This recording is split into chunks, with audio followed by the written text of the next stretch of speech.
Ok. Obrigado, Luiz. Imagina, pastor. E,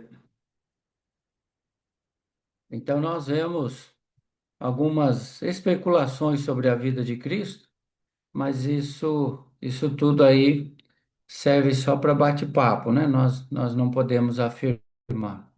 Então, ah, vamos ver um pouco do mundo que Jesus vivia. Ali a terra de Canaã, antes de se tornar Israel, a, a Judéia, Palestina, terra da promessa, terra santa, as antiguidades local, fertilidade, o clima. Então há muito conteúdo para nós ah, estudarmos sobre a vida de Cristo. E esses 5 dias aí é praticamente impossível. É uma das coisas bem interessantes nos dias de Cristo, né, foi a questão da política, que Deus usou aquele contexto. Inclusive, o apóstolo Paulo fala lá no livro de Gálatas, ah, que vindo a plenitude do tempo, Deus enviou o seu filho nascido de mulher. Então, esse versículo diz que essa plenitude do tempo significa que no tempo de Deus, o preciso, né, no relógio divino, Deus trouxe então a Jesus Cristo ao mundo. E então, mas chegou lá, foi na época de um domínio, né, uma hostilidade do Império Romano, um tempo de muita escravidão. Se calcula aí a divergência, mas se calcula que pelo menos no mínimo no tempo de Cristo, tinha em Roma aproximadamente aí 6 milhões de escravos debaixo da vara de ferro aí do Império Romano. Mas tudo isso contribuiu para a vinda de Jesus, para o plano de Deus, né? Inclusive o próprio contexto religioso da época foi o contexto ideal para Jesus ah, vir, nascer e morrer. Então, havia um só governo, uma só língua, havia paz em todo mundo, que era conhecido, né, como a Pax Romana. O Império Romano governava o mundo e ele não fazia caso de algumas coisas, né? Por exemplo, no que vocês creem? Nós cremos em tal coisa. Bom, desde que a crença de vocês não abale aqui o nosso império, não traga problema a nós, né? Tanto que quando Jesus nasceu, os irmãos conhecem o texto, falaram, olha, nasceu o rei dos judeus. Então Herodes ficou perturbado, ele disse, opa, ameaça é o meu reino.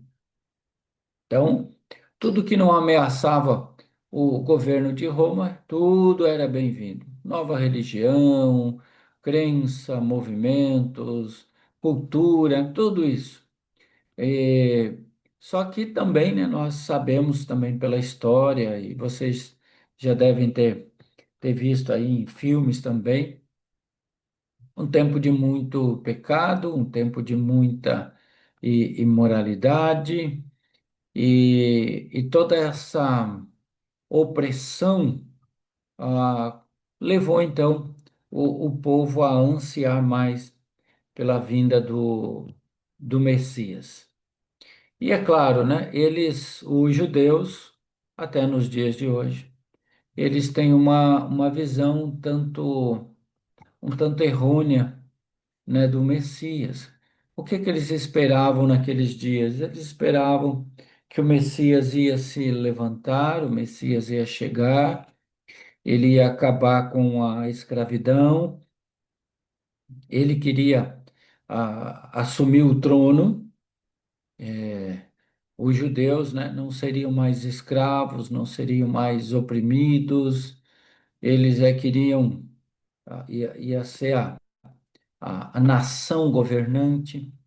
E essa era a ideia do povo judeu. Tanto que entrou aquele judeu montado num jumentinho e foi aclamado lá como rei na entrada de Jerusalém.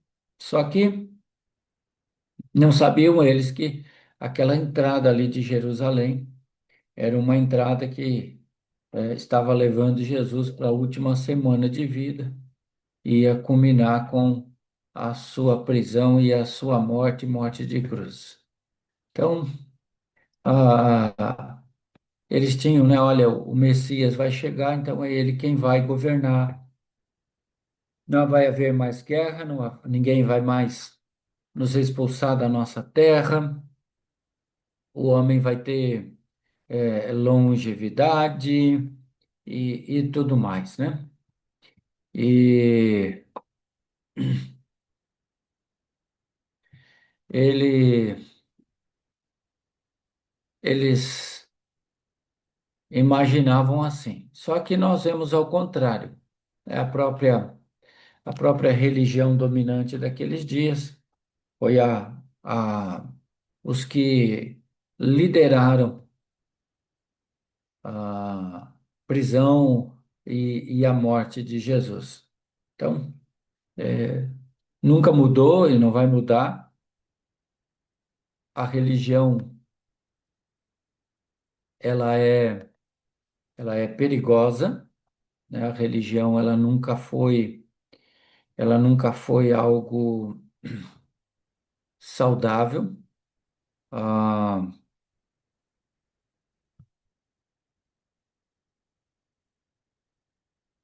a religião nunca foi algo saudável.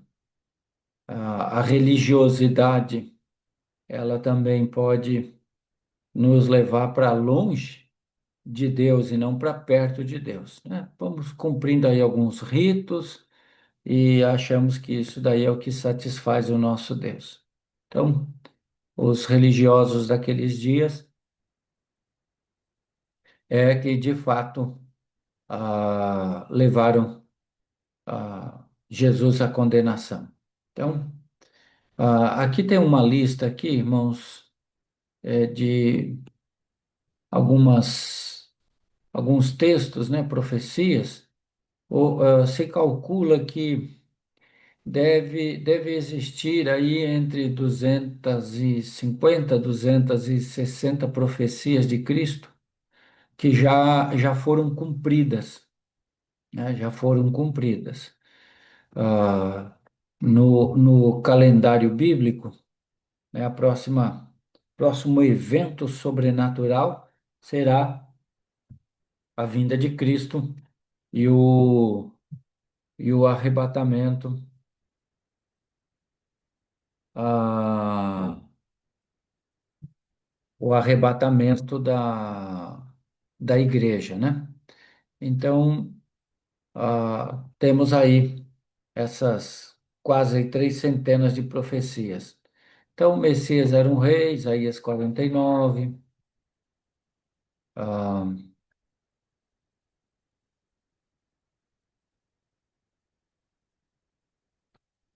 Isaías 49, ele seria de Israel, seria um homem, né? A semente da mulher, Gênesis 3,15. Na verdade, Gênesis 3,15 é a primeira profecia da chegada do Messias, do Salvador.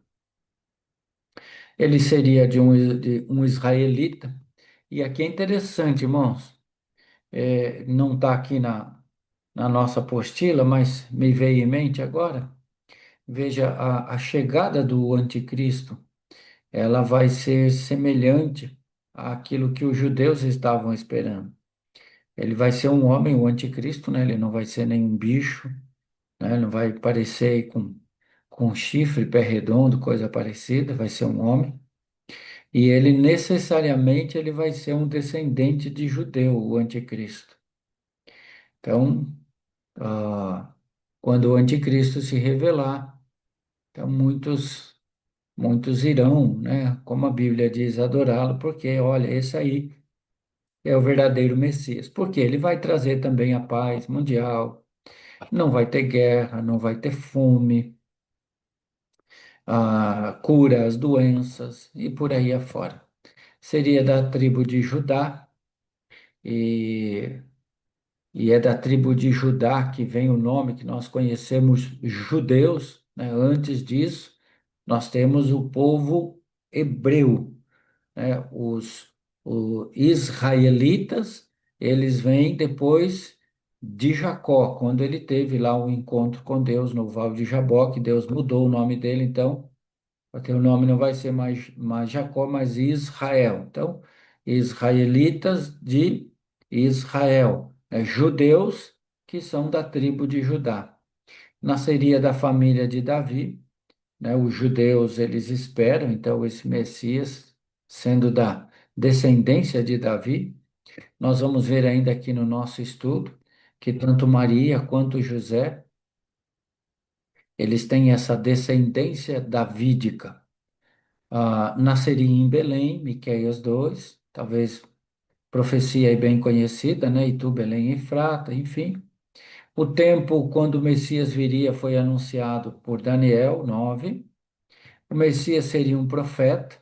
A profecia aí de Deuteronômio 18, Moisés falou, né, que viria alguém igual a ele, e esse que viria, esse deveria ser ah, ah, escutado e obedecido.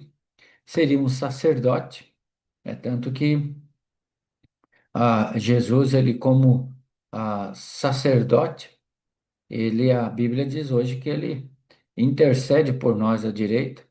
O Messias seria um cordeiro, talvez o texto mais conhecido em toda a Bíblia, Isaías 53. Então, os judeus estavam interessados somente que o Messias seria rei e libertaria toda a opressão que eles viviam do poder do Império Romano.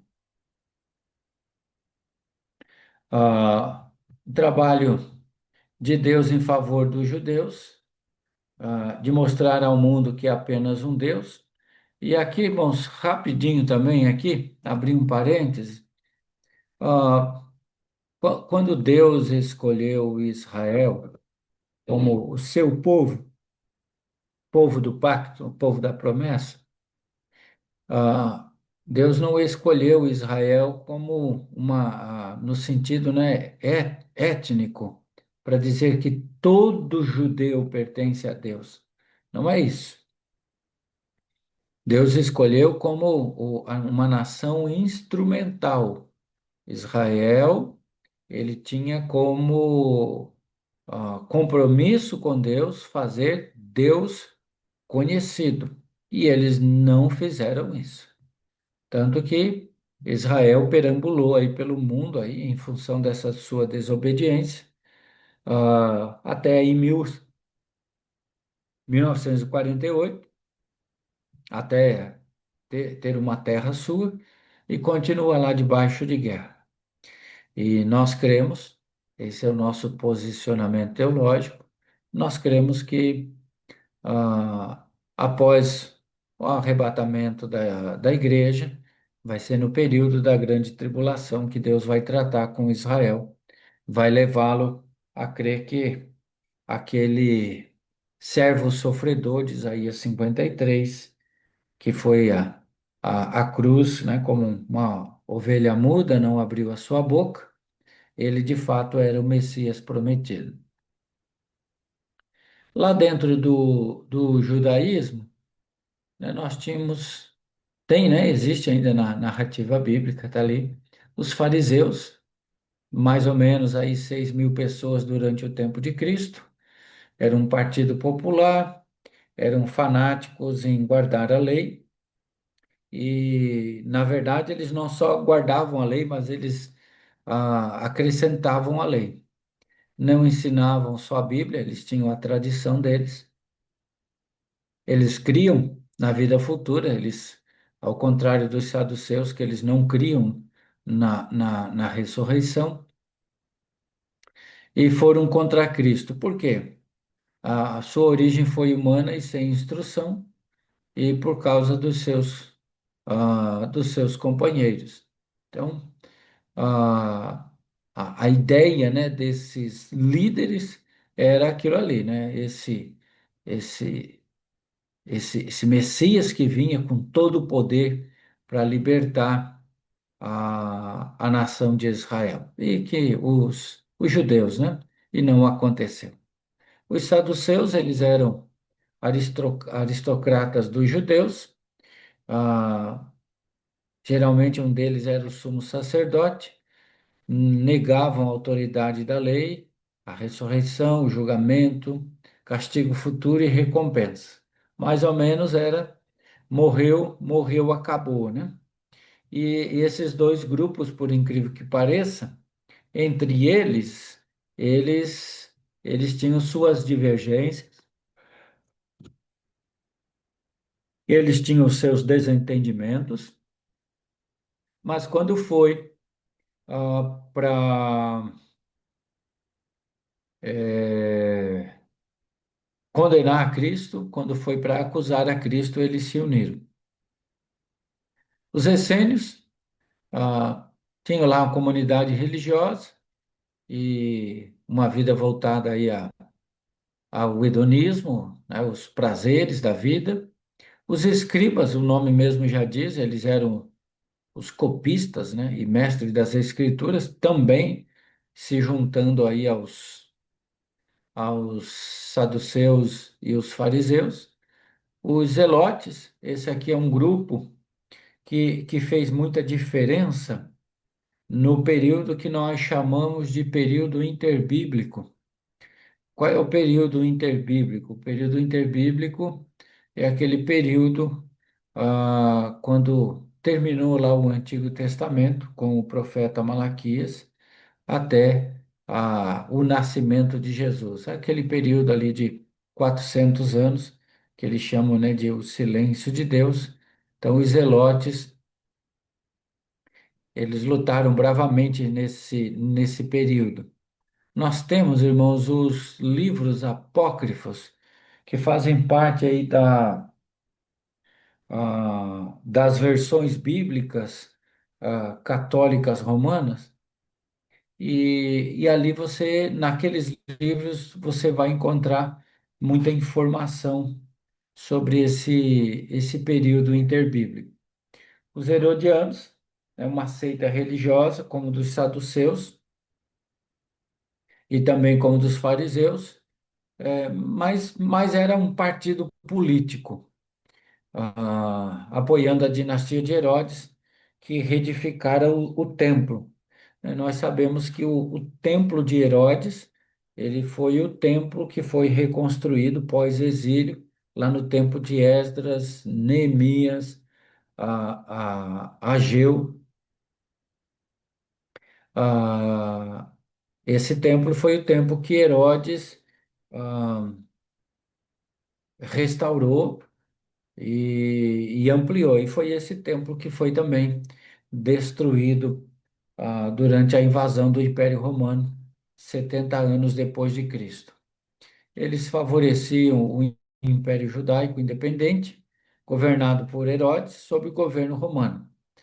Ah, eram judeus de nascimento, mas uma crença pagã. Então, veja, nós já falamos aqui que no tempo aí que Roma dominava, eles não tinham problemas, né, com outras religiões, outra isso, aquilo e tudo mais, mas desde que eles não complicassem o Império Romano. Então, a religião de Roma, nós sabemos aí pela história em si que os imperadores, eles, eles se autodenominavam, né, deuses, eles exigiam adoração. Então, a religião de Roma era controlada pelo governo, por isso que ainda há necessidade dessa separação entre Estado e governo. Nós estamos vendo aí escândalos aí na política, envolvimento de algumas igrejas, É claro que algumas igrejas que estão envolvidas aí com a política, eles não têm uma doutrina saudável. Algumas delas, algumas dessas igrejas, eu acho que eles nem têm um posicionamento doutrinário, né? Eles meio que vão na onda, né? Ó, isso aqui está funcionando, vamos fazer, vamos agir, e porque isso aqui funciona, as pessoas gostam, as pessoas se alegram, isso chama pessoas, né, para a nossa igreja, enfim, né? Então não mudou muito. O imperador era um sumo pontífice, depois os bispos, finalmente padres e sacerdotes. Então a Igreja Católica usou esse sistema e começou a sua igreja. A, a astrologia, o culto à divindade, eram populares na Roma. E claro, como nós falamos aí, o item 3 eles toleravam as outras religiões, desde que essas outras religiões elas não criassem problema para o governo. O mundo moral no tempo de Cristo. Outra coisa, irmãos, existe um livro, eu acho que eu tenho esse livro aqui em PDF, é um livro assim mais para consulta, né? Você vai lendo a Bíblia, claro, você pode lê-lo sem problema, mas é um livro assim bem, eu nem sei, acho que ele deve ter mais de 500 páginas. A vida diária no tempo de Cristo. Então, é, como que era, o que que eles comiam, o que que eles bebiam, o que que eles vestiam, como é que era o casamento, como é que era isso, tudo nos dias de Cristo. Esse escritor é um escritor Kennedy Bailey, alguma coisa assim, o sobrenome dele. Ele morou no Oriente Médio, lá por 25 anos. E então ele foi pesquisar tudo isso, e esse aí é o resultado dessa pesquisa dele lá, e ele então escreveu esse livro. Eu vou achar o livro e depois eu vou postar lá para vocês terem esse livro. Eu acho que eu tenho, não lembro bem. Eu tenho ele impresso, né? Mas eu acho que eu tenho ele em PDF também. Então, no tempo de Roma, havia muita imoralidade. De todos os imperadores romanos, se eu não me engano, depois você pode pesquisar aí para a gente certificar. Se eu não me engano, o único imperador que não era homossexual foi Marco Antônio. Os demais, todos eles eram homossexuais. Então, luxo, riqueza, escravidão, ah, deuses, né? Eles tinham lá o panteão de deuses, perversão sexual, a, a vida familiar não existia, não, né? Não tinha lá o casamento, divórcio, né? A separação, o repúdio lá era frequente, aborto aceito e praticado. E quando nós vamos falando dessas coisas, nós vamos vendo um reflexo do que a política hoje no nosso país tem tentado impor, né? Se não fosse ah, alguns, né, deputados e senadores de fazer essa frente, de alguns protestos aí do povo brasileiro, aí eu não sei nem como estaria hoje, né? Ah, mas nós estamos vendo isso daí no nosso país.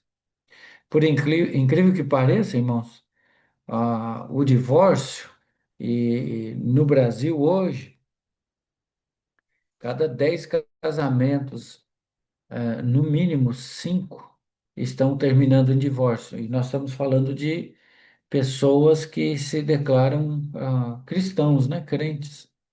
Então nós vemos uma crescente disso muito forte aí. Nos seus ensinamentos lá no Império lá Romano.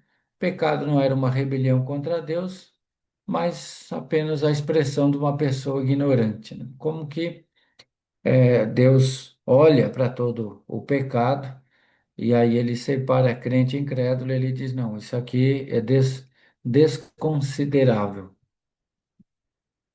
O profeta Abacuque, ele diz, né?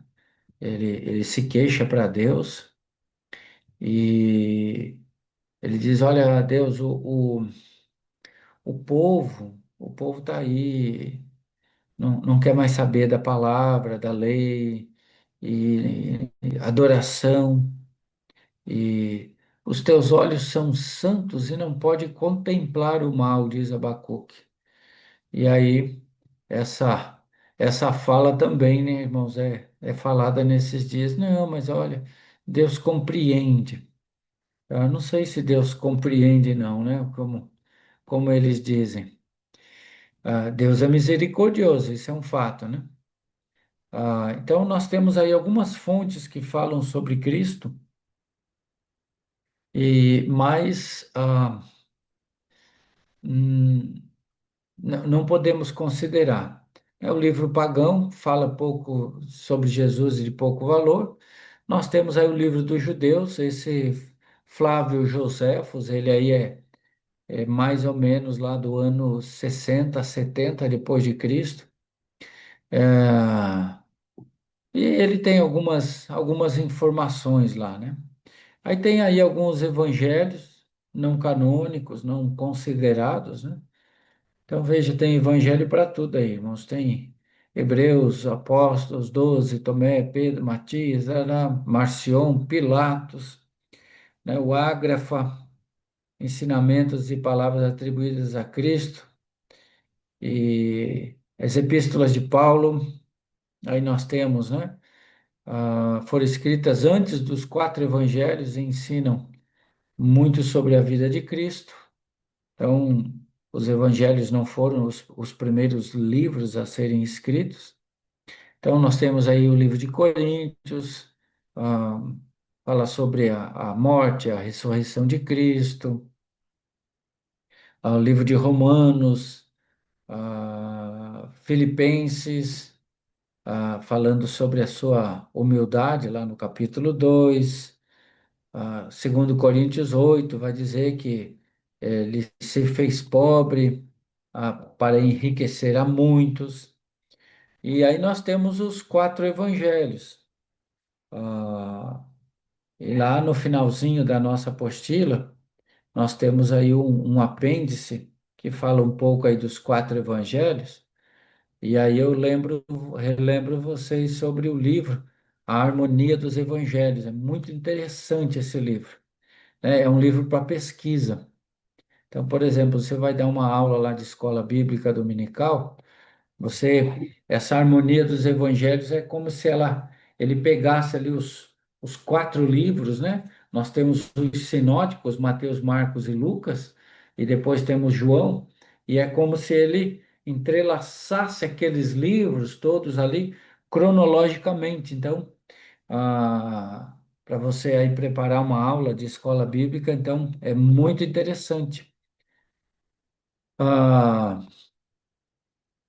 Lucas, ali no capítulo 1 vai dizer que ele foi pesquisar, né? Ele foi meticuloso na pesquisa dele para escrever, depois de muita pesquisa e muita certeza, né? Ele escreve ali para uma pessoa chamada Teófilo.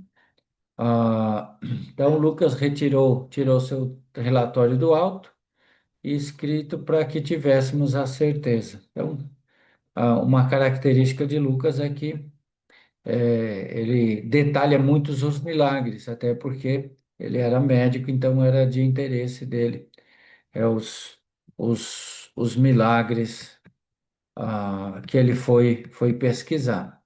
Então, aqui temos algumas profecias sobre Cristo, tem aí, como eu falei para vocês, talvez 260, entre 250 e 270. Se você for pesquisar, alguém sempre vai falar de algum número diferente aí. Então, semente da mulher, cumpriu lá em Gálatas. Semente de Sem, Lucas 3, Abraão, está lá na genealogia. Semente de Isaac, aqui que é interessante para nós, né? Que a semente de Judá, né? Ele veio da tribo de Judá e de Davi, né? Ele era descendente de Davi e precisava ser, porque assim os judeus estavam esperando. E é por isso que Mateus, ele abre o livro dele falando, né, genealogia, Jesus Cristo, filho de Davi. Nós sabemos que Jesus não é filho de Davi. Significa ali a genealogia, descendência de Davi. E aí nós também vamos aprender que José e Maria também, eles vinham, né, dessa linhagem. Então, outras profecias estão aí, nascido da Virgem, Belém, lá Malaquias, né, fala, né, do arauto, ele diz que, olha, Malaquias encerra lá o livro dizendo, né, que viria alguém e no espírito, né, no poder de Elias, ele viria para falar de Jesus. Diz que ele foi desamparado, açoitado. Ah, Isaías 53, Salmo 22, são os textos assim que saltam aos olhos, né, sobre a morte de Jesus Cristo. É que ele ia ressuscitar, talvez a Jonas seja o profeta mais conhecido, né? Que assim como Jonas esteve 3 dias, né, e 3 noites no ventre do peixe, assim importa, né, que o Filho do Homem ressuscite, enfim, né? A pedra principal, Jesus voltará, e como eu falei, muito mais referências, né? Aqui um aviso, né? Nós podemos estudar relatos encontrados nos 4 evangelhos e entender muito do que se passou na vida de Cristo e apresentar a maior parte em ordem cronológica. Todavia, não devemos esperar ter a história completa de sua vida, porque a maior parte da mesma passou em silêncio. Então, dos 12 aos 30, João usa, né, claro, uma figura, né, de hipérbole. Essa hipérbole é mais ou menos assim, né? Estou morto de fome. A pessoa quer dizer, eu estou com muita fome, né? Então, João vai dizer que todas as coisas que Jesus escreveu e fez, se fossem escritas, não caberiam nos livros do mundo inteiro. O que ele quer dizer é que há muito mais a ser escrito sobre Jesus, né? Não quer dizer que, de fato, isso é isso mesmo, né? O plano de estudo, a vida de Cristo, o tempo que passou na terra, do nascimento à ascensão dele. A ascensão dele nós vemos lá, em Mateus 28, e nós vemos Atos capítulo 1. Alguma pergunta aqui, alguma observação, algum acréscimo até agora, irmãos?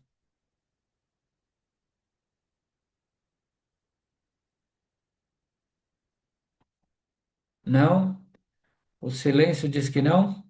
A outra coisa que eu deixei de combinar com vocês, sempre combinei com as turmas para nós não fazermos intervalo e aí nós vamos até às 10.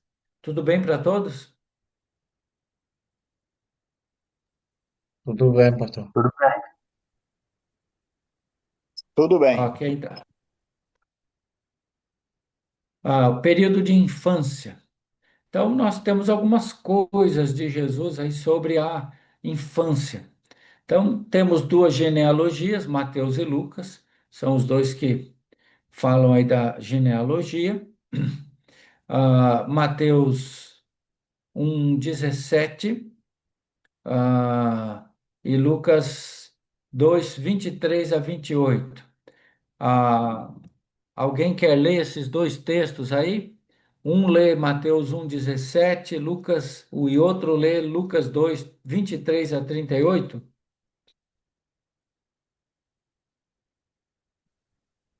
De sorte que todas as Mateus, gerações, desde Um, Abraão até Davi, são 14 gerações, e desde Davi até a deportação para a Babilônia, 14 gerações, e desde a deportação para a Babilônia até Cristo, 14 gerações. e Lucas,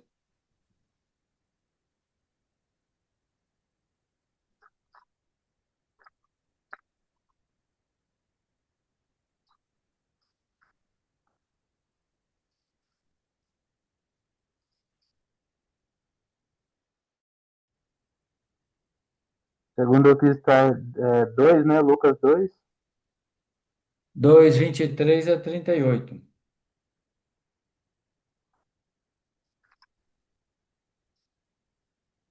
Segundo o que está escrito na lei do Senhor, todo macho que abrir a madre será consagrado ao Senhor. E para oferecer o sacrifício, segundo é disposto na lei do Senhor, um par de rolas ou duas pombinhas. Havia um homem cujo nome era Simeão, e este homem era É, justo e temente a Deus, esperava. quem que está lendo é o Breno? Isso. Ô, Breno, lê só o texto aí é muito longo para nós. Lê só agora o 38 para nós, por favor.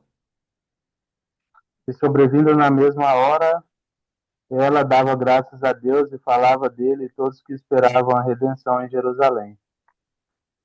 Então, aqui, irmãos, nós temos a genealogia de Mateus e Lucas, e era importante para os judeus. Os judeus, eles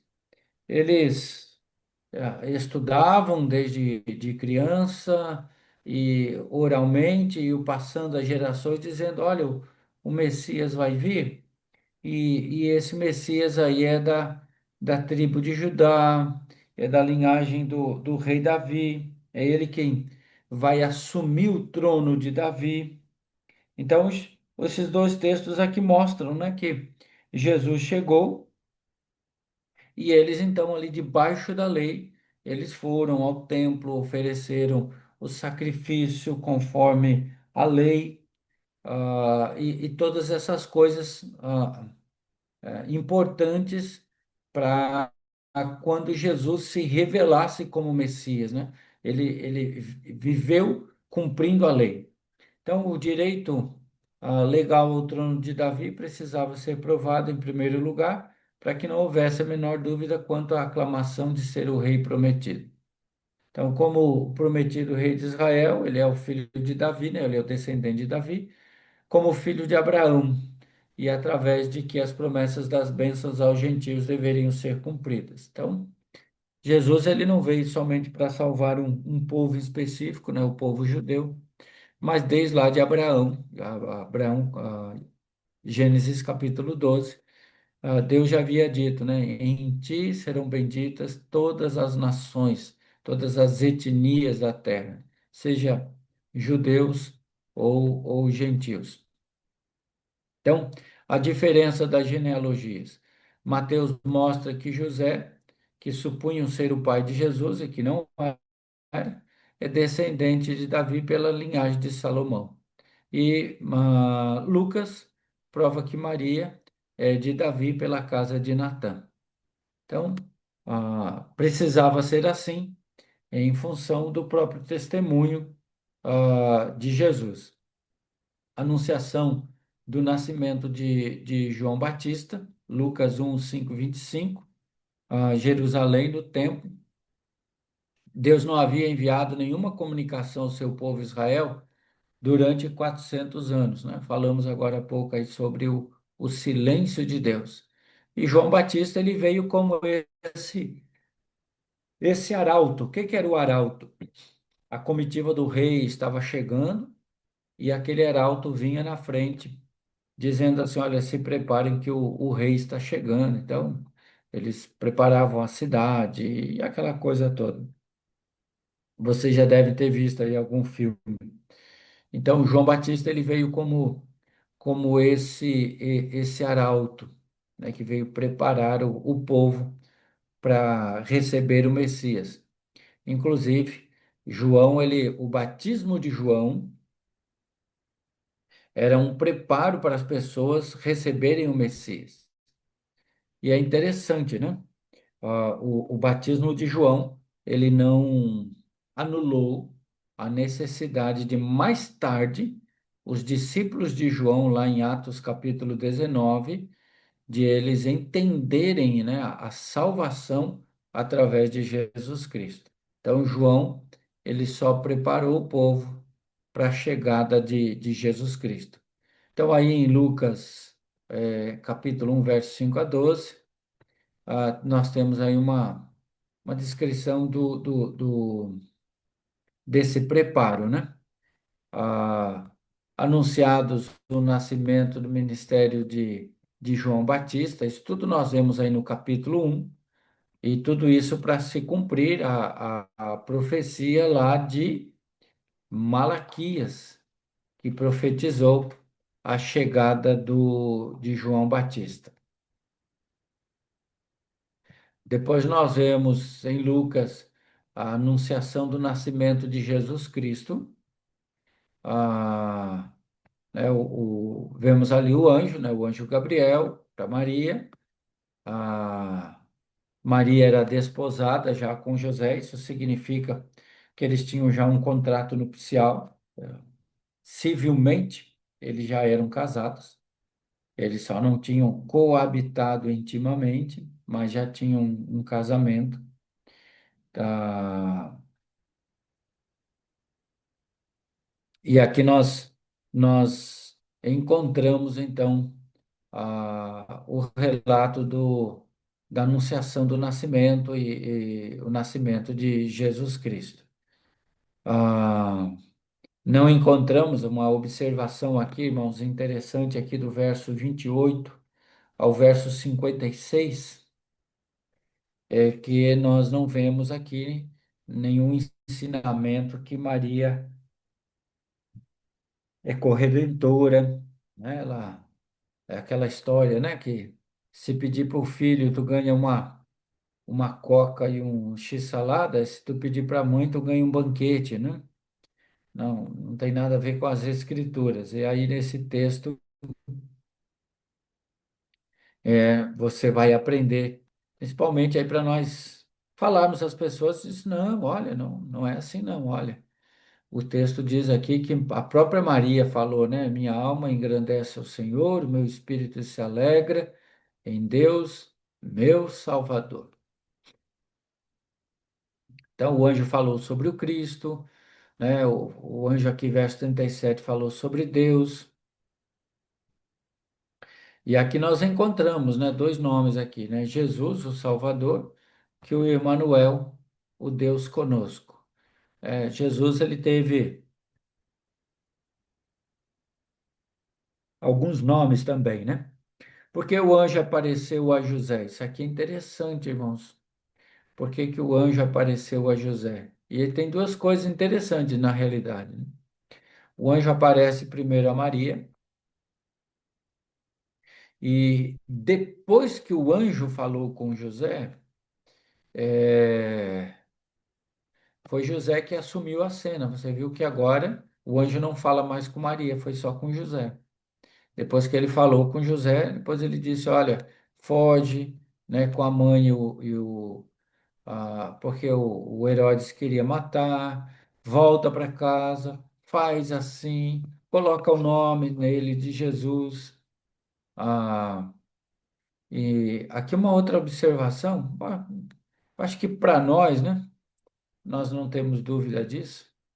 Ah, Maria, né, ela foi virgem até casar, né, se juntar, né, maritalmente com José.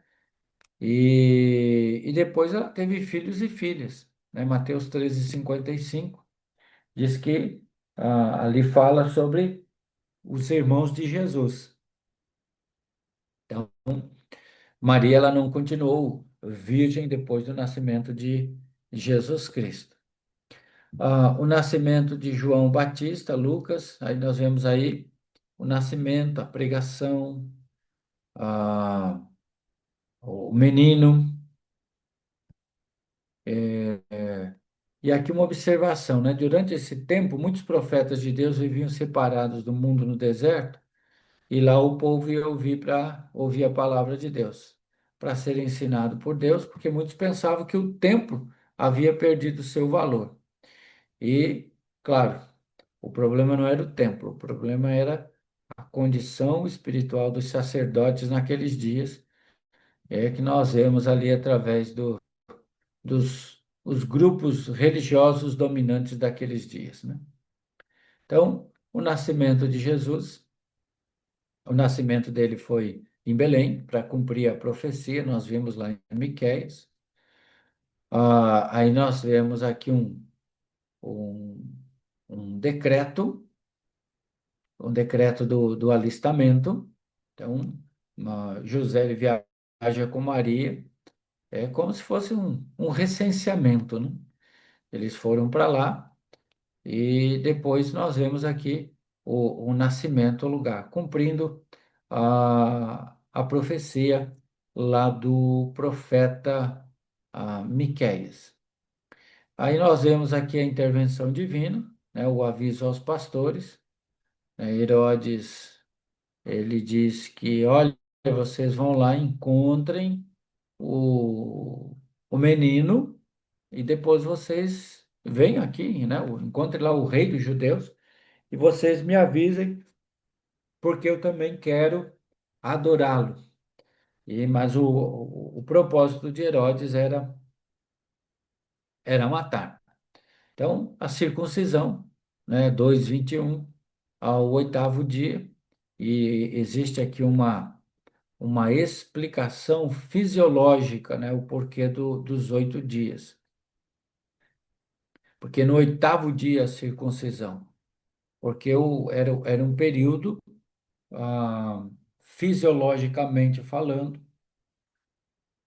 ah, ideal para fazer essa pequena cirurgia, no prepúcio. Então, não sei se vocês recordam, quando, eu acho que, se eu não me engano, os siquemitas, um deles violentou a filha de Jacó, e aí os irmãos chegaram e descobriram que eles tinham violentado a irmã deles. E aí o rapaz depois voltou lá e disse: Olha, gente, eu quero casar com a irmã de vocês, né? A Tamar, eu quero casar com você, com a irmã de vocês. E aí os filhos de Jacó falaram assim: Ó, tudo bem, né?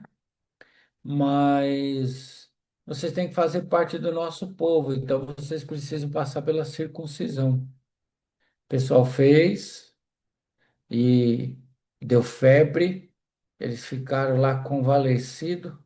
Os filhos de Jacó foram lá e mataram todos eles. Vocês lembram disso? Então veja, foi uma circuncisão feita já na fase adulta. Então veja as complicações daqueles dias. Então o oitavo dia, né, sem anestesia e tudo mais, era o tempo que Deus tinha estabelecido para melhor cicatrização, para não ter problema de sangramento e aquela coisa toda. Então, Jesus, ele cumprindo aqui, é claro, né, fazia parte do pacto que Deus tinha feito com Abraão, lá em Gênesis 17. E isso tornava o homem, né, o membro da nação de Israel. Uma observação aqui, irmãos, não tem nada a ver com o nosso estudo, mas eu acho interessante. Os aliancistas, você sabe o que é um aliancista? Alguém sabe?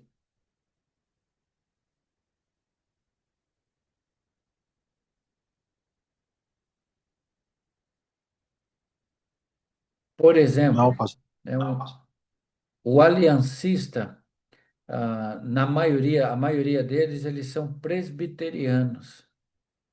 Então, eles pegam esse pacto aqui de Abraão. Veja a manobra, né? Depois, irmãos, leiam. Vamos ler esse texto aqui? Eu acho interessante, irmãos. Nós, deixa eu achar aqui o texto aqui para nós lermos e para os irmãos ver que realmente não tem nada a ver com batismo infantil. Disse mais Deus a Abraão: guardarás a minha aliança, tua descendência, no decurso das suas gerações, e essa é a minha aliança que guardareis entre mim e vós e a tua descendência. Todo macho entre vós será circuncidado. Tem nada a ver com batismo, é um corte no prepúcio. Circundareis a carne do vosso prepúcio, será isso por sinal. É como se fosse uma cirurgia de fimose hoje, né? Será isso por sinal de aliança entre mim e vós. O que tem 8 dias será circuncidado entre vós todo macho das vossas gerações, tanto escravo nascido em casa como comprado em qualquer estrangeiro, que não for da sua estirpe. Com efeito, será circuncidado nascido em tua casa, comprado por teu dinheiro, e tarará. O incircunciso que não for circuncidado na carne, esse será eliminado do seu povo, porque quebrou a minha aliança. Então, veja, o aliancista, na maioria os presbiterianos, eles vão pegar esse texto aqui para explicar o batismo infantil, né? Sendo que o Novo Testamento, ele é muito explícito, ele é muito claro, ele vai dizer, e todo aquele que crê seja batizado. Então, eles vão dizer que esse batismo infantil torna a criança membro da igreja local. O que que eu entendo disso, irmãos? Era, para mim, assim, uma forma, né, de amarrar as pessoas, né? Não sei, não sei. Nós não temos, assim, uma explicação bíblica, ah, né, plausível para isso. Mas para os israelitas, né, até agora aqui, os hebreus, isso tornava eles membros da nação de Israel.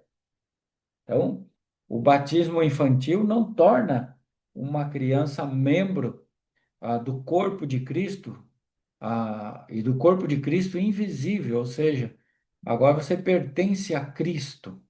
Nós sabemos que é todo aquele que crê.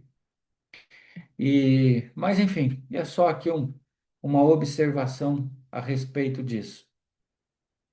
Apresentação no Templo de Jerusalém, também cumprindo profecia, cumprindo a lei de Deus, né? Levítico diz que aos 40 dias ele deveria ser levado ao templo para apresentação, e como eles eram pobres, então, eles levaram um par de rolinhas ou dois pombinhos. Era assim que o pobre oferecia a sua oferta, né? Deus mostrando, né, que o, a entrada na presença de Deus é acessível a todas as pessoas. Então, assim o casal fez, né? Ofereceu a oferta do pobre. E Maria também, no seu ritual de purificação, né? Maria, a mulher, também passava por um ritual de purificação. Então, nós, tudo isso aí, irmãos, todas essas informações, e vocês devem depois ler todos esses textos, fazer suas observações, né? Meditar, ligar o enunciado da apostila com o texto, tá bom? Para melhor compreensão. Aí nós temos aí os magos, são um povo que veio do paganismo, né? Eles foram avisados e guiados pela estrela, e tudo indica que eles eram astrólogos, e eles vieram então a buscar encontrar o menino.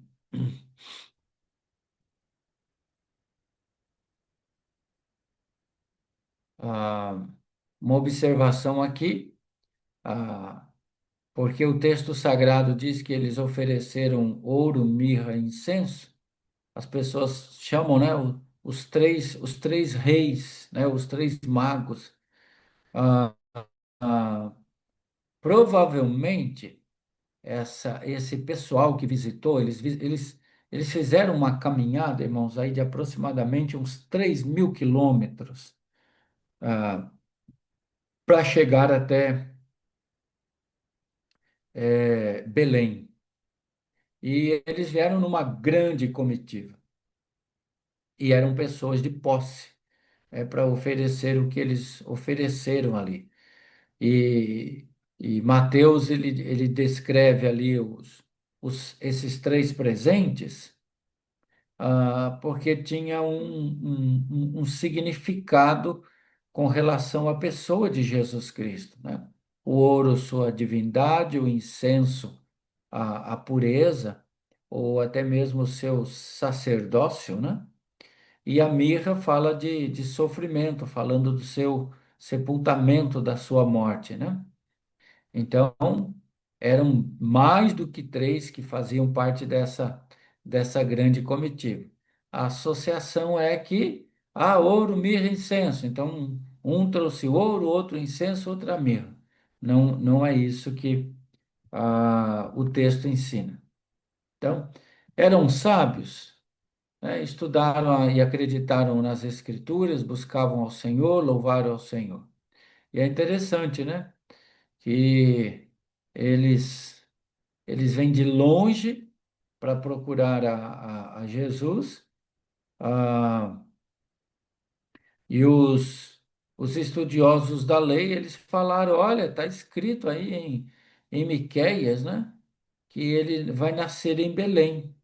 Então, o, os estudiosos das Escrituras que moravam na região, pouco se importaram em procurar a Cristo, mas os estrangeiros foram buscar. Então o menino é levado para o Egito e as crianças em Belém são degoladas. Então nós vemos aqui que a José ele é avisado em sonho, né, para descer para o Egito. Lá eles ficaram escondidos até que Deus mandou eles retornarem. Aproximadamente 20 crianças, né, que eram crianças de 2 anos para baixo. Então veja que quando os magos encontraram Jesus, Jesus já não era mais um bebezinho na manjedoura. Tanto que o texto sagrado diz que eles foram e encontraram o menino, não encontraram mais o bebezinho. Então tem alguma coisa errada aí com os presépios, né? Então alguns dizem que mais ou menos ali umas 20 crianças foram mortas nesse tempo, porque que Herodes não queria errar, né? Ele queria dizer, não, nós achem todas as crianças de 2 anos para baixo. E então nós vamos eliminar aí o, o rei dos judeus, que ameaçava o seu trono, né? O seu reinado. Como nós falamos, o Império Romano ele não se preocupava com novas crenças, novas religiões, novos costumes, novas culturas, desde que não mexessem, não ameaçassem o governo. Então, e Deus mais uma vez agindo, é claro, né, irmãos? Deus, isso aqui tem uma lição muito bonita para nós. Quando nós estamos debaixo da vontade de Deus, não é que não teremos enfrentamentos, mas nós vamos sempre ter o favor de Deus, porque Deus, como Ele não é homem para mentir, e Ele é todo poderoso para fazer o que Ele prometeu, Ele vai fazer tudo o que for necessário, usar tudo o que for necessário para que o plano dele se cumpra. Então nós estamos vendo aqui esse plano aqui soberano, intocável, divino, sendo cumprido, Deus levando a família para o Egito, depois avisando para voltar de lá, porque aqueles que buscavam matar a Jesus já estavam mortos.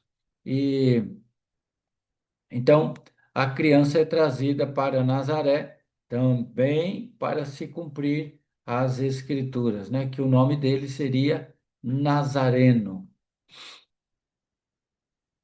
Alguma pergunta, irmãos? Alguma observação? Um silêncio total?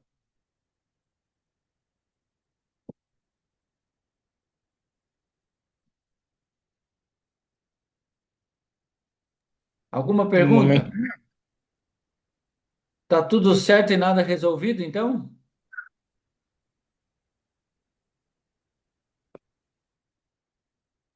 Daqui a pouco eu vou dar uma espiada aqui para vocês ver se vocês estão por aí, porque eu não ouço nem a respiração aí. Período de crescimento em Nazaré. Então, a maioria do tempo, Jesus ele cresceu ali em Nazaré. Como eu falei, né, ah, nós temos aí a informação de Jesus, né, o nascimento, aos 12 anos ele foi participar da festa da Páscoa, até esqueceram ele, né? E aí voltaram lá, encontraram ele no templo, e ele disse, olha, porventura vocês não sabem que convém eu estar na casa do meu pai, né? Então, nós temos aqui o período do crescimento de Jesus. Ah, morou em Nazaré para se cumprir as escrituras, né? E devemos lembrar que as escrituras foram, né, e serão cumpridas. Aí nós temos aí os dois textos, aí Mateus 2:23, Lucas 2:39. Visitando Jerusalém. Então, um filho tinha de ter 12 anos para participar da Páscoa. Então, essa foi a, a, a primeira Páscoa dele. Aos 13, o menino judeu tornava-se um filho da lei, assim um membro da sinagoga. Ah, e a preocupação de Cristo, que deve ser a nossa preocupação também, né? Lucas 2:49, quando ele disse, né, porventura, deixa eu achar o texto aqui. Alguém acha aí Lucas 2:49, por favor?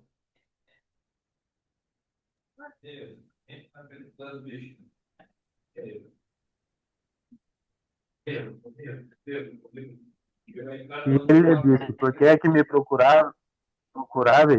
Não sabeis que me convém tratar dos negócios de meu pai? Jesus ele já vinha aí se revelando publicamente, né, como o Filho de Deus. Então, então se crê, irmão, se crê que desses 12 anos de idade até os 30 anos de idade, quando ele iniciou realmente o seu ministério, que ele passou em Nazaré. Inclusive, você vai ler aí que Jesus, ele aprendeu o ofício da carpintaria com o pai dele. Ah, a tradição vai dizer que José ele morre cedo e que Jesus é ele quem, como filho, né, o primogênito, né, filho de Maria e de José, a Bíblia revela assim, né? Ele foi o unigênito filho de Deus, único, mas foi o primogênito filho de Maria. E foi ele, então, que assumiu a liderança da sua casa, as responsabilidades, e ele cuidou ali da sua família, ah, usando o ofício que ele aprendeu com o pai. Até porque o judeu, inclusive nos dias de hoje, o judeu ele tem uma cultura. E baseado nessa cultura, ele tem uma frase, né? Ele diz que o pai que não ensina a seu filho uma profissão, ensina seu filho a ser um ladrão. Então, os judeus, Eles, desde criança, eles aprendem uma profissão, mesmo que não exerça aquilo, né? Alguma forma de ganhar a vida. E principalmente, também, irmãos, porque o povo judeu sempre foi um povo ah, perseguido e expulso da sua terra. E então, o que que eles, como que eles criam?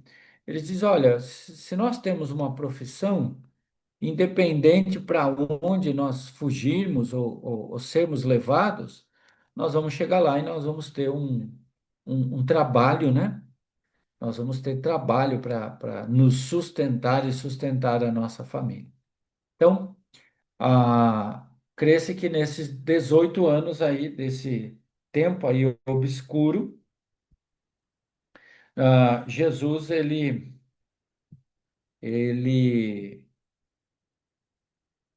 ele passou na cidade de Nazaré. Então, tem muita lenda, né?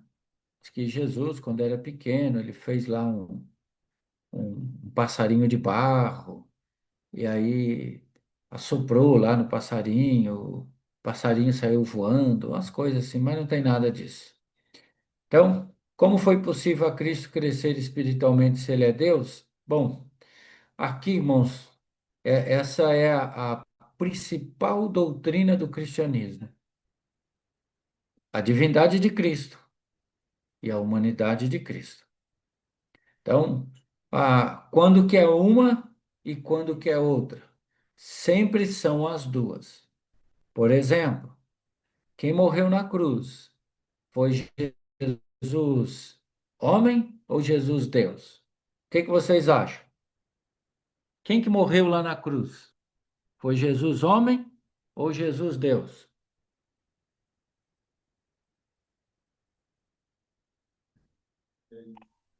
Jesus, Eu homem? acredito que foram os dois. Eu acredito que foi os dois, porque ele fala Pai, ele entrega o meu espírito. Na oração dele também, 17, ele vai falar a minha glória que eu tinha com o Senhor antes de vir ao mundo. Isso. Então, lá na cruz, morre o Jesus homem e o Jesus Deus. Por que tinha que ser homem e tinha que ser Deus? Porque ele precisava ter um corpo, porque foi no corpo dele que ele sofreu a ira de Deus, em nosso lugar. Foi no corpo dele que ele levou o nosso pecado, mas um corpo sem pecado. Ele levou sobre ele. E precisava ser Deus, porque só Deus pode perdoar os pecados.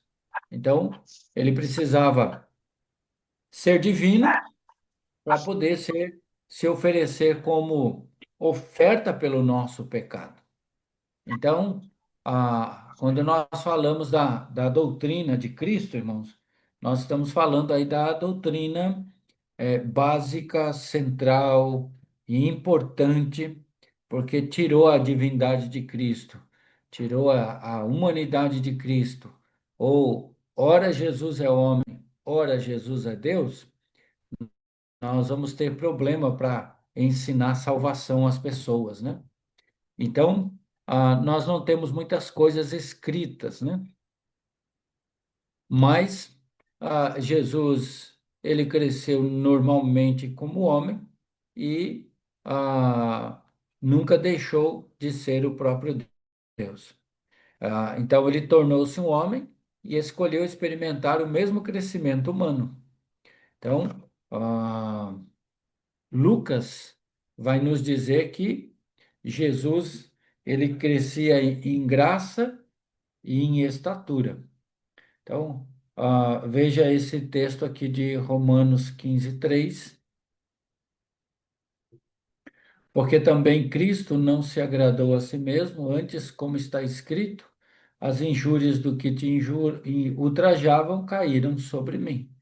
Então, veja, Jesus, ele, ah, mesmo sendo Deus, né, e ele, por isso aquele texto diz que Jesus, ele deixou a glória, né, e aqui, no corpo dele, ele sofreu tudo aquilo que um ser humano normalmente sofre, né? Ele foi injuriado, ele sentiu dor, ele sentiu fome, ele sentiu sede. Então ele cresceu normalmente. Provavelmente no trabalho lá da carpintaria, irmãos, a carpintaria daqueles dias não é uma carpintaria como nós falamos nos dias de hoje, né? Madeira, serrote, eles também trabalhavam com pedra. Então era um serviço muito pesado. E baseado nisso se explica porque Jesus tinha tanta resistência física, já que, né, ele foi julgado, passou uma noite inteira em julgamento, depois foi chicoteado, carregou a cruz, né, ele foi pendurado 9 horas da manhã e expirou 15 horas da tarde. É tanta resistência física. Ah, mas alguém vai dizer, mas ele tinha que morrer às 3 da tarde. É verdade. Isso é uma verdade também, né? Porque 15 horas era a hora do sacrifício para o judeu. Aí Jesus morreu exatamente quando os judeus levavam seus animais para o sacrifício no templo. Então, irmãos, nós temos aí essa caminhada aí, né, de humanidade, nós temos essa caminhada da divindade de Cristo. E ele fez isso como um exemplo.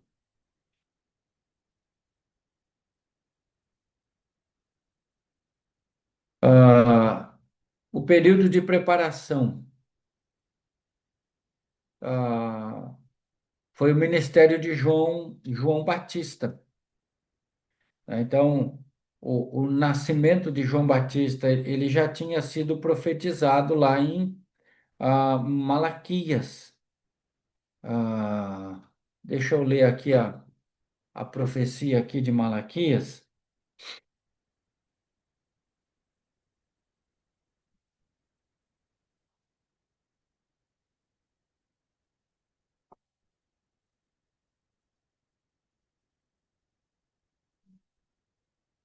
Malaquias 4 diz: Lembrai-vos da lei de Moisés, meu servo, ao qual lhe prescrevi em Horebe para todo Israel, a saber, estatutos e juízos. Eis que vos enviarei o profeta Elias, antes que venha o grande e terrível dia do Senhor. Ele converterá o coração dos pais aos filhos, o coração dos filhos a seus pais, para que eu não venha e fira a terra com maldição. Essa profecia se refere a João Batista. Alguma pergunta até aqui, irmãos?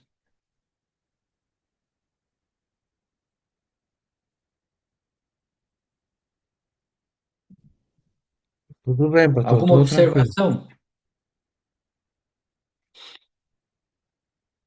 Então, nós vemos aí o nascimento de João Batista planejado por Deus, né? Se tratou de um milagre, né? Sua mamãe era estéril, já era idosa, o seu papai também.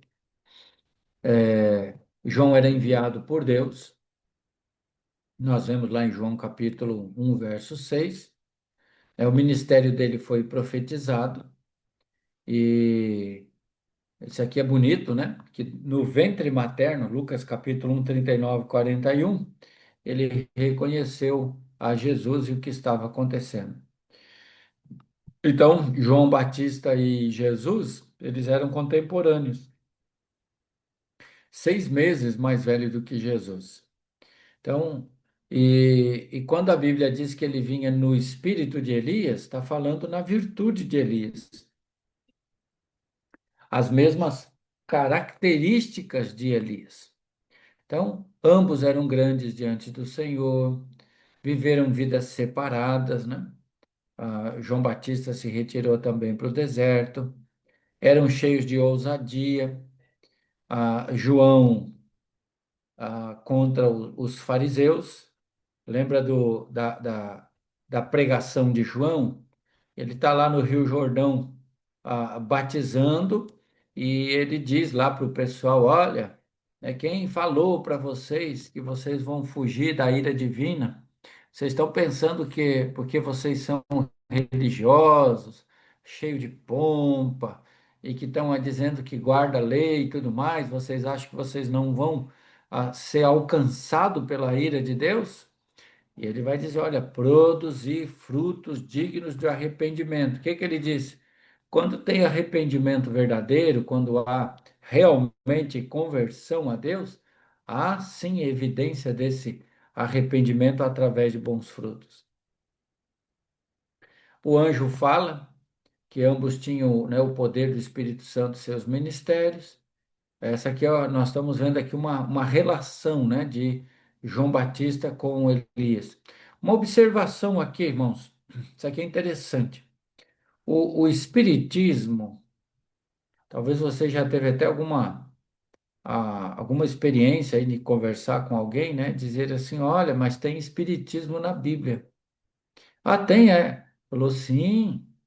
O profeta Elias, ele encarnou em João Batista, porque a Bíblia diz que ele veio no espírito de Elias.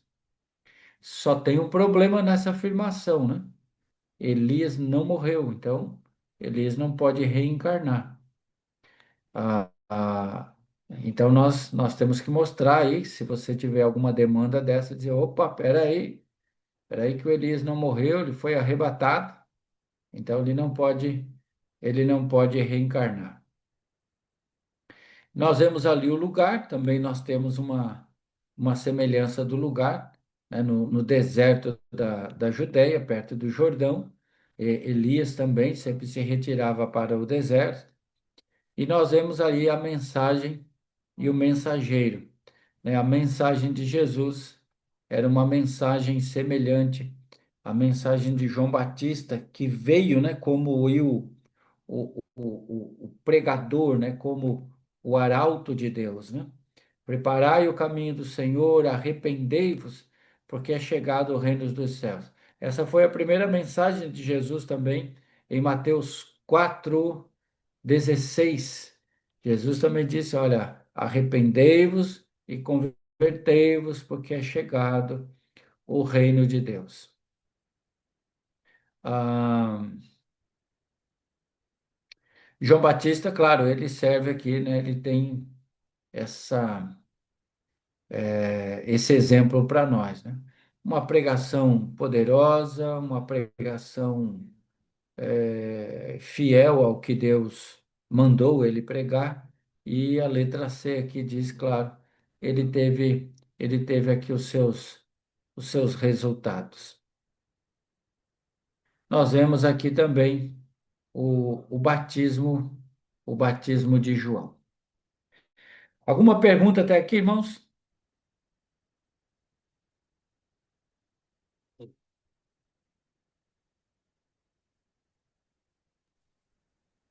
Pastor, Oi. uma dúvida. Por que João Batista, ó, eu não sei se é verdade, a questão de ele usar pele de camelo e comer insetos, era Ah, porque, eu não sei, simplesmente não, pode é uma falar, questão. pode falar. Aí ele fala que ele é por conta que ele era o sumo sacerdote, aí então ele não podia simplesmente se vestir como outra pessoa e comer as mesmas comidas. Seria isso? Não, não, irmão. Não, não, isso não procede. Veja, a característica de João Batista era uma característica também de profeta, né? É uma característica de profeta, então é isso que nós precisamos entender. Ele veio na virtude de Elias, na semelhança de Elias. Elias também se vestia desse jeito, né? Como um profeta, né? E aí quando pensa, comia mel e gafanhoto, por que que ele comia mel e gafanhoto? Se sabe hoje que o gafanhoto ele é muito rico em proteína e o mel é o único alimento que ele não digere. Então ele está lá isolado lá no meio do deserto. Ele precisa de uma alimentação para dar força para ele, para dar para suster ele nesse tempo, nesse período de deserto. Então, não tem nada a ver com o sacerdote, não. João Batista não tem nada a ver com sacerdote, né? Bem longe disso, né? É o voto de Nazireu também, né? Que Sim, lá em exigia Lucas. especificações, né? Isso, isso. João Batista, Deus falou para ele, né? E o voto de Nazireu, por exemplo, ó, tem dois tipos de votos, né? Alguns votos de Nazireu, eles eram temporais. Então, olha, por tanto tempo, e parece que João Batista viveu assim até a morte dele. João Batista teve um período curto de vida. Assim que Jesus iniciou o ministério, João Batista foi decapitado, né? Então, João Batista, aí com seus 30 anos de idade, João Batista foi decapitado.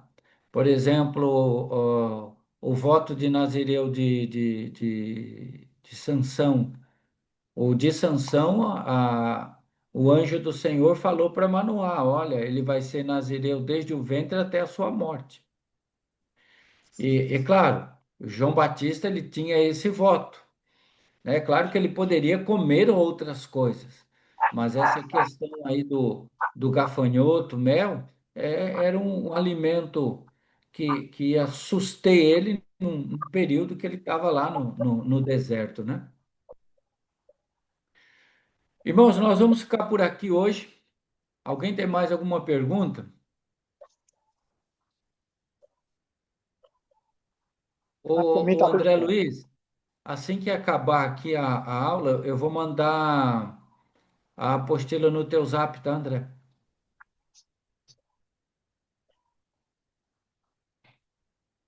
Obrigado, pastor.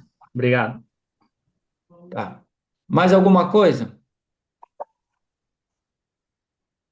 Breno, Luiz, Isaías, Sérgio? Não, tá tudo certo, tudo bem. Isso. Então tá bom. Então vamos orar para nós encerrarmos. O André pode dirigir a oração, André, por favor?